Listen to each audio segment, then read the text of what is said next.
ये सारे के सारे पर्ची वाले बाबा जो पर्ची में लिख देते हैं वो सही कैसे निकलता है? बाबा जी अपने लिए थोड़ी ना कर रहे हैं, वो तो धर्म की रक्षा कर रहे हैं। जो पर्ची पे लिख दिया उसको कोई गलत साबित नहीं कर सकता। वो तो पर्ची भी जिन्न से बात करके बनाते हैं। जब हमारी पड़ोस वाली बुआ जी के चुड़ैल आ जाती है, 8-10 हट्टे कट्टे आदमी तो यूं ही फेंक देती हैं। भैया। तुम फिर आ गए? जी भैया। आओ चलो बैठो। वो नहीं आया क्या आज? पजामा? नहीं। अच्छा ये आया है, अजीब सा सिस्टम। कोई बात नहीं। अच्छा ये बताओ कैसे आना हुआ? भैया आपके पास तो हर बात का सत्य होता है, लेकिन आज हमें एक ऐसे मुद्दे को क्लियर करना है जो हमको और हमारे जैसे बच्चों को बचपन से ही कंफ्यूज कर रहा होता है। पूछो साहब। भैया आए दिन ये जो टीवी और मोबाइल पर बाबाओं के चमत्कार देखते हैं, उनसे दिमाग हिल जाता है। कौन से चमत्कार?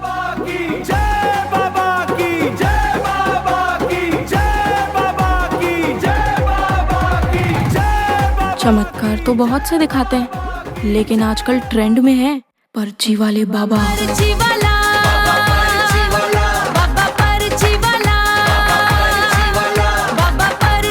पीड़ित की सारी समस्या बताते हैं और समाधान भी तुरंत देते हैं। अच्छा। मेरी मम्मी तो तुणक दुणक दुन दादा वाले महाराज की भक्त है। उनके लिए कुछ गलत बोल दिया ना किसी ने तो बोले तारा कर देती हैं उसका। ये बाबा क्या चमत्कार करते हैं और कौन सी शक्ति है इनके पास? भैया चमत्कार तो ये है, जो पर्ची पे लिख दिया उसको कोई गलत साबित नहीं कर सकता। लिख दिया तो लिख दिया, बाकी शक्ति कौन सी है वो मम्मी का दिमाग देख के तो नहीं लगता कि वो जानती होंगी। पर मैं जानता हूँ उनके पास शक्ति है बाहुबलियों की, मीडिया कर्मियों की और नेताओं के साथ नजदीकी संबंधों की। तभी तो कोई उन पर उंगली नहीं उठा पाता बच्चे।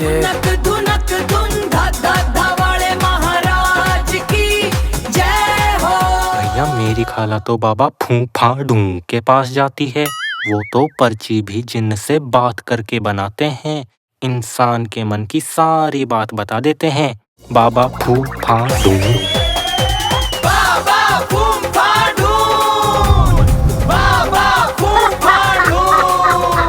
पर वो खाला जी वहाँ क्या करने जाती है? वो बाबा ने बताया तुम्हारे घर में है जिन्न जो तुम्हारी खुशियाँ कर देगा छिन्न भिन्न। थोड़े से बचे हैं दिन, 21,000 का पानी पड़ के दूंगा, मेरा गुलाम हो जाएगा जिन्न। फिर तो इनके बाबा फूफा ढूं के पास जिन्न की शक्ति का खेल है। काहे के जिन्न का खेल? वो है अज्ञानता और डर का मेल। डर तो लगता है ना भैया, जब हमारी पड़ोस वाली बुआ जी के चुड़ैल आ जाती है, 8-10 हट्टे कट्टे आदमी तो यूं ही फेंक देती हैं। फिर उनको बाबा मैगी मसाला के पास ले जाना पड़ता है। मैगी मसाला। वहाँ जाकर वो सही हो जाती हैं। लेकिन उन बाबा जी के पास कौन सी शक्ति है भैया? उनके पास है अंधविश्वास के मंत्र और झूठ के तंत्र की शक्ति। इसीलिए तो जनता करती है पर्ची वाले बाबाओं की भक्ति।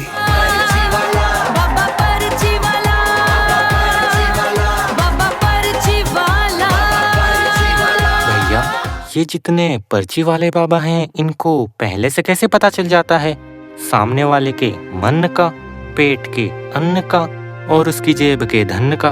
खुला चैलेंज कर रहा हूँ, इनके बाप को भी पता नहीं चलता। बाहर जब जनता अर्जी लगाने आती है ना तो इनके चेले खड़े होते हैं, पहले से फोन नंबर लेते हैं, नाम पूछते हैं, पता पूछते हैं। और अगर किसी को आज के जमाने में फोन नंबर पता चल जाए ना तो नेता वोट लेने और भिखारी नोट लेने उसके घर तक पहुंच जाए। फिर ये तो बाबा जी हैं, कुंडली निकाल लें दुखियारे की। क्यों?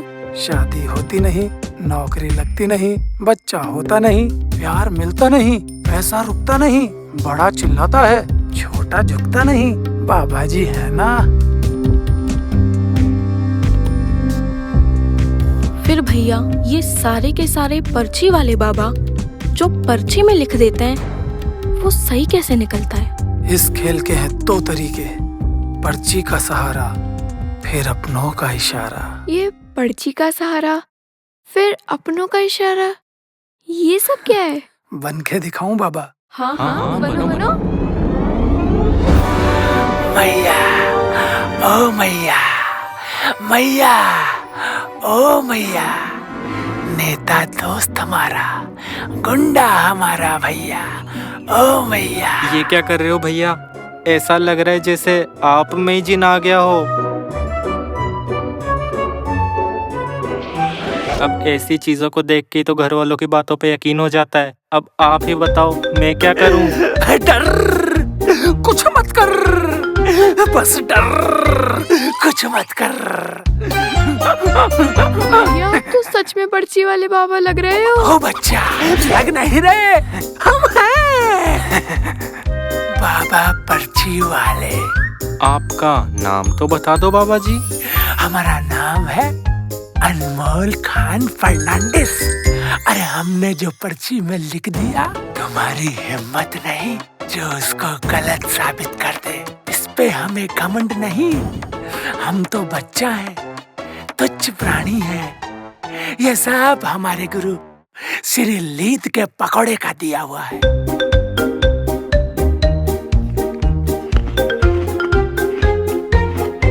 पर्ची कैसे लिखना सिखाया आपके गुरुजी ने? देखो बेटी, हमारे गुरु लीद का पकौड़ा ने बताया कि जो बावड़ी जालर अपनी समस्या लेके आए, उसकी समस्या सुन के उसी को बता दी जाए। वो कैसे बाबा जी? सबसे पहले पर्ची में कुछ घसड़ फसड़ लिख दो, जिसको देख करके सामने बैठी जमूरों की भीड़ सोचे कि बाबा जी ने तो सच में ही मन की बात लिख दी। मतलब लिखते नहीं हो, बस लग रहा है लिख रहे हो। ये कोई हिप्नोटिज्म है क्या बाबा जी? अबे ओए नेताओं से पीड़ित काकरोच, लिखता तो हूँ लेकिन समस्या नहीं बल्कि समाधान और कुछ सामान्य परेशानियाँ जिनका हमें पहले से मालूम होता है। वो कैसे होता है भैया?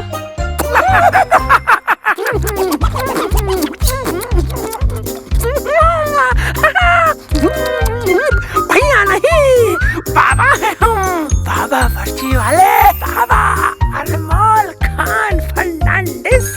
हमने जो लिख दिया किसी की सामर्थ्य नहीं उसको गलत साबित कर दे। कोई नेता, अभिनेता, खिलाड़ी, गुंडा, बदमाश, कोई भी बाबा के अड़ता नहीं, बाबा के चरणों में बैठते।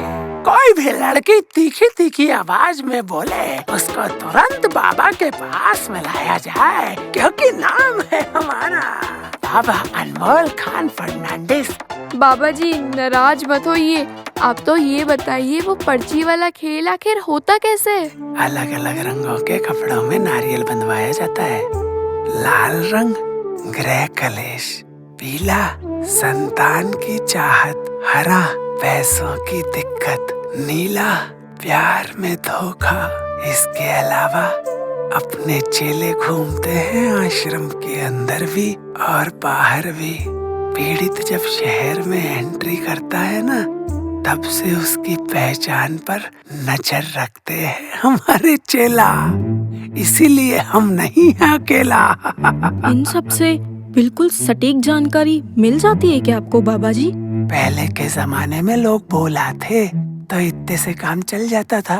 अब लोग थोड़े टेक्नोलॉजी वाले हो गए हैं, तो हम बाबा टेक्नोलॉजिया में क्यों पीछे रहे? सबसे पहले झुमरू का नाम और पता ले लो, फिर फोन नंबर ले लो। जितने लोगों के आवेदन आए उनमें से सिर्फ उनको ही बोलो जिनकी जानकारी तुमको पहले से मिल चुकी हो। ये जानकारी मिलती कहाँ से है बाबा जी? अगर कोई फेमस आदमी है तो सोशल मीडिया से, नहीं तो सामान्य आदमी तो अपना रोना खुद ही रो देता है। और आश्रम के कोने कोने की हवा बाबा के कान से होकर ना गुजरे, ऐसा हो नहीं सकता। अगर फिर भी किसी की सही जानकारी नहीं मिल पाई तो? जिसकी मिल नहीं पाई उसको बुलाओ ही मत, नंबर उसी का लगाओ जिसकी जानकारी मिल गई हो। इसीलिए आपने इस तरीके को अपनों का इशारा कहा, क्योंकि इसमें आपके चेले चपाटों की मिली भगत होती है। लेकिन फिर ये पर्ची का सहारा क्या है बाबा जी? ये तरीका कभी फेल नहीं होता बेटी क्योंकि हम बोलते हैं बहन बेटी, बताओ किसकी हकीकत बतानी है? बोलो बोलो। मेरी बताओ बाबा जी। हैं? हाँ, लाओ पर्ची। पर्ची दो।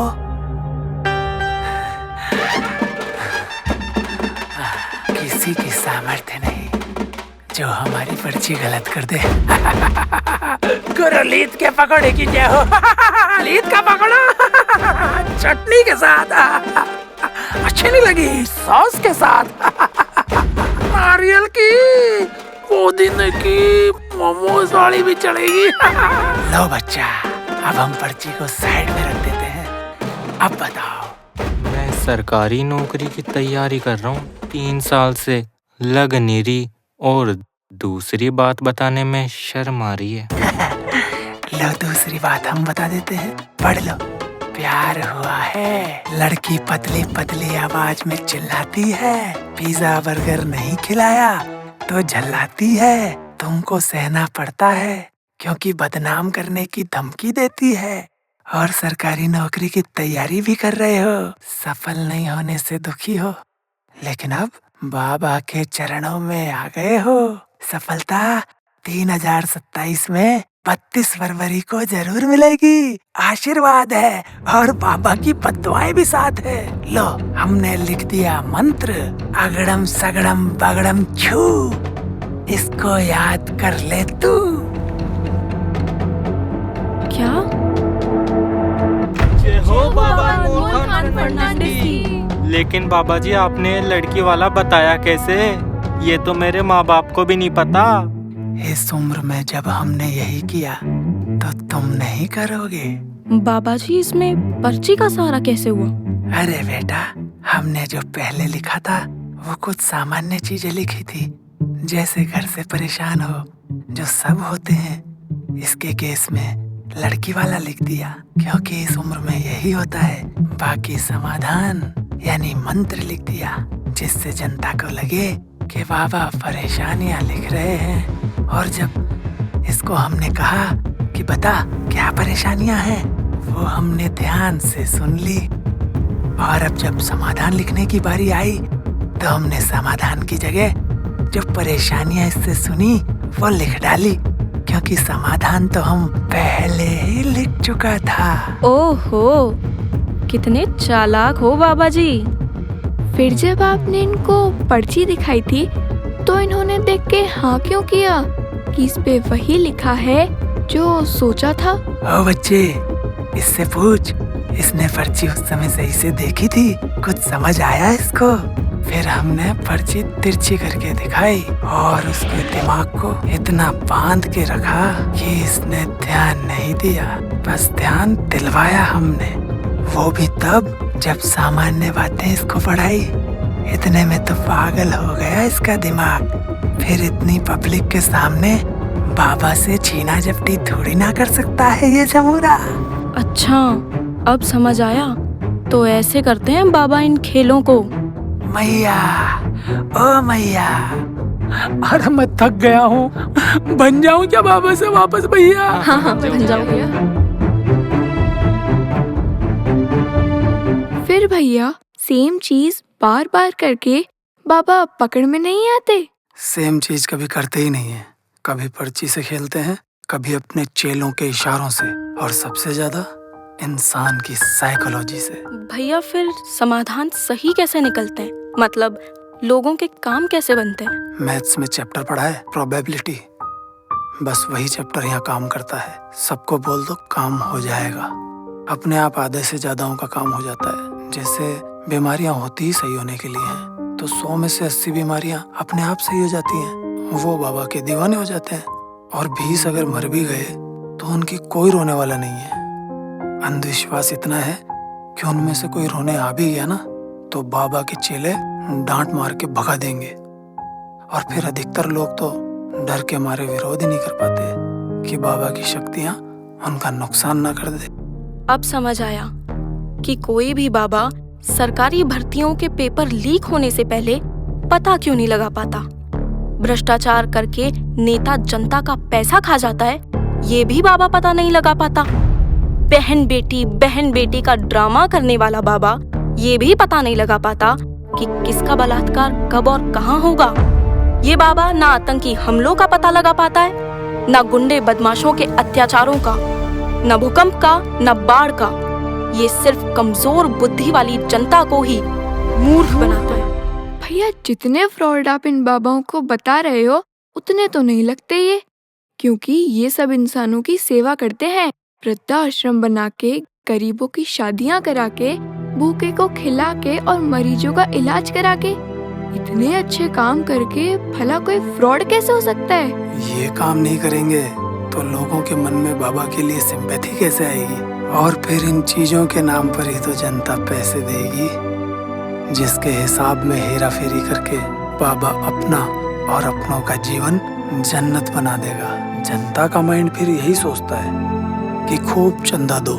बाबा जी अपने लिए थोड़ी ना कर रहे हैं, वो तो धर्म की रक्षा कर रहे हैं। फिर धर्म कोई भी हो, बाबाओं की नौटंकी सेम होती है। भैया आखिर इंसान इतना दिमागी रूप से कमजोर क्यों है जो ऐसे बाबाओं की बातों में आ जाता है। इंसान को मृत्यु का भय होता है, इसीलिए उसके जहन में इस तरह के विचार जन्म ले लेते हैं। अगर इंसान सोच लेना कि जीवन मिला है, परेशानियां तो आएंगी ही, जन्म लिया है, मरना तो पड़ेगा ही, तो इन बाबाओं की दुकानें है ना 1 मिनट में बंद हो जाएंगी। अब समझ आया भैया कि ये देश इतना पीछे कैसे होता जा रहा है। छोटे छोटे बच्चों की सोच पर रोक लगा दी जाती है। सत्य पर चलने वाला, सही बात सोचने, समझने और बोलने वाला समाज के जूते खाता है, और ये पाखंडी लोग आराम से मजे लूटते हैं और सत्यवादियों पर झुंड बनाकर हमेशा हावी रहते हैं। समझ तो ये नहीं आता कि ये सारी नौटंकियां गरीब लोगों के जहन में ही क्यों आती हैं। पैसे वाले लोग तो इन बाबाओं को भी खरीद लेते हैं और इनकी सभाओं में सबसे आगे की सीट पर बैठकर झूठे धार्मिक होकर इतराते हैं। तभी तो दुर्भाग्य ऐसे समाजों का, जहाँ ऐसे पाखंडी बाबा खुलेआम जनता का शोषण करते हैं। ऐसे समाजों में कभी भी वैज्ञानिक दृष्टिकोण जन्म नहीं ले पाता, जिसका नतीजा ये होता है कि यहाँ के बच्चे, बड़े बूढ़े, सब के सब मूर्खतापूर्ण हरकतें करते रहते हैं, जिससे वो अपनी और अपनों की जिंदगी तबाह कर देते हैं। मेरा क्या है, मैं तो एक दिन कीड़े मकोड़ों की तरह मर जाऊंगा, नहीं तो बाबाओं के चेलों के द्वारा मार दिया जाऊंगा। तो जाओ बाबा के चेलों, मुझे मारने की तैयारी करो।